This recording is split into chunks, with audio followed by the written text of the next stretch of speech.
We met because God knew we needed each other. Not by chance, not by luck, but by his perfect design. He saw the gaps in our hearts and filled them with love through one another. He knew the battles we'd face and gave us the strength to face them together. Our story is proof that God's timing is always right and his plans are always better than our own. So divorce rates are high. Spousal abuse is high. Financial stress is high. In every category of life in a relationship, the numbers are just as high, if not higher, in a Christian relationship, in a relationship that is supposedly blessed by God. God brought you together. God is the one who is over your relationship. And what do they tell you all the time? They tell you just pray about it. They tell you that this is, you got to be a godly man and she got to be a godly woman. She needs to be a Proverbs 13 and you need to follow the ideas of a man loves his wife like Christ loved the church. He's willing to sacrifice your life for her. The body of the man doesn't belong to the man, but belongs to his wife. And the body of the wife doesn't belong to the wife, but belongs to the husband. Yet, sex is the major reason why most relationships crash and burn. Finances come behind that, but sex and finances. The Bible tells you how to manage your money, that you should measure twice and cut once, that you should make sure that you're not spending more money than that you make, that you should be a good steward over your talents. Got 2 stories telling you about being a good steward over your talents. But yet,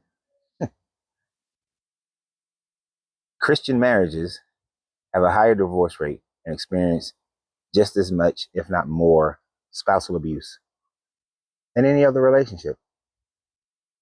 So are you sure that God brought you together? Or was it the fact that when you looked at her, you thought that she looks nice and she thought that you look nice? Was it the fact that y'all became friends in a non-sexual environment and then that burgeoned into a relationship? Why are you really together? Did you really pray for that person and God showed you the image of that person and then you went and found that person? No. You happen to live in whatever town or city you live in. You work wherever you work. You go do things that whatever you do, or you're online scrolling and you find somebody. And then you develop a relationship with them. And then out of the 8 billion people on the planet, you try to make that relationship work. When you first met, you put up your representative. Your representative then becomes your real self after you get the person, and then all of a sudden you don't like each other. Or when you have experiences, instead of you growing together in the experience, talking about it, developing a similar sense or a likable sense about the experience together, no, you grow separate from every experience. You grow, you change. And instead of dealing with the root of a problem, you deal with the symptoms.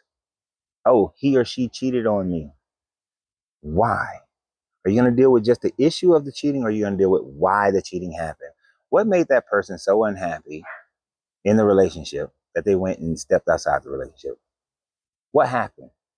What's going on? What's the true reason? Is it a learned behavior? Was it peer pressure?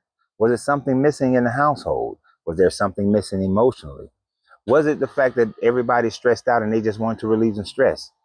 What is the real cause? What's the real reason? Not, oh, now I got to control your life and I want to go through your phone and all this other bullshit so I can keep tabs on you, which creates more stress. Nah. So these whole ideas that, oh, God created these relationships. Have you ever read the Bible? Do you see the relationship that this God creates? I'm talking about, look at Sarah and Abraham. He pimped her twice to get goods. First time accidentally. Second time, he did it on purpose. And then his son tried to do it later on, but it didn't work. Jacob, he didn't even want Leah, but she his wife and gave him more sons than Rachel, but he loved Rachel more. But he had multiple wives. Then they gave slave wives. Just like Abraham, Sarah gave slave wives to Abraham. These are the relationships. You got Isaac and Rebekah. Isaac sitting up there. He got his favorite son, she got her favorite sons, and they all plotting against each other. They're not a family that prays, they're a family that preys on each other. Oh, and let us not forget Ruth and Boaz. Oh my goodness. Yes, let's get the woman who wanted to stay with the other woman, and then when she saw that the old rich man was giving her some sugar, some candy in the form of wheat. She went home and Naomi said, girl, you gotta get dressed. Lord lay down at the bottom of his feet, submit to that man. And for that old geezer who was getting drunk and going into the press, he said, well, let me trick my elder cousin into being able to marry you and get all the land. Yeah, that's the relationship you want. What you want, David and Bathsheba? Really? Judah and Tamar? Really? You can't even have Solomon and Sheba.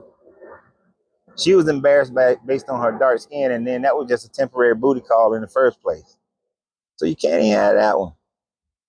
And Joseph was going to put Mary away because they now broke the tradition of not having the sex before they got married, and she was pregnant. And you know she had sex. There ain't no good relationships in this Bible. There aren't any. Your God doesn't put any great relationships together. Two people working hard to make sure that they grow together, stay together, deal with real issues, build together. That creates relationship, irregardless of your God. Because you can find great relationships with people of all different religions and non-religions. It's all about the two individual people, or three or four, depending upon what your relationship status is. But it depends on the people, not a God.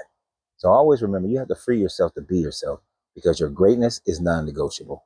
Good journey, good vibrations.